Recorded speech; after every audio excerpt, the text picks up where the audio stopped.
ఒరే చిన్న వచ్చేవా? యారా ఏమైంది? మన ఊళ్ళో ఎవరూ రాలేదురా బాబు. నువ్వు కూడా రాకపోతే గోడ దూకి పారిపోదాం అనుకున్నాను. వాళ్ళకి ఇంకా పండగ సెలవులు అవ్వలేదనుకుంటా. పోన్లే మనం వెళ్ళి అమ్మాయిలతో సొల్లేసుకుందాం పద. ఓకే స్టూడెంట్స్, అందరూ అటెండెన్స్ చెప్పండి. Roll number 1 absent madam. Roll number 2 absent madam. Absent madam. Absent madam. Roll number 21 absent madam. Roll number 21 నువ్వేరా? ఎస్ మేడం, ఎస్ మేడం, నేనే మేడం, వచ్చింది మేడం. పొంగల్కి హోంవర్క్ ఇచ్చాను కదా, తీసుకురండి. హోంవర్క్ ఏంట్రా? పొంగల్ హాలిడేస్ ముందు రోజు నువ్వు రాలేదు కదరా, అప్పుడు హోంవర్క్ ఇచ్చారు. మరి నాకెందుకు చెప్పలేదురా? నేను చేయలేదురా, అందుకే నీకు చెప్పలేదు. ఓయ్ కృష్ణవేణి, పండగకి మీ ఇంట్లో పప్పులేం వండారు?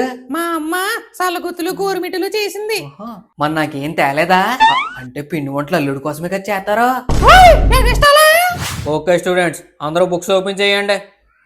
ఈ మ్యాథ్స్ సర్టిఫికేటర్ బుక్లు ఓపెన్ చేయమంటాడు. సార్, క్లాస్ లో సగం మందికి పైగా రాలేదు సార్. మీరు వచ్చారు కదా, వచ్చిన వాళ్ళు బుక్లు ఓపెన్ చేయండి, టెస్ట్ పెడతాను. స్కూల్ కి ఫస్ట్ డే రానులు కదరా పనిష్మెంట్ ఇవ్వాలి. ఈ డేటరా మనకెత్తున్నాడు.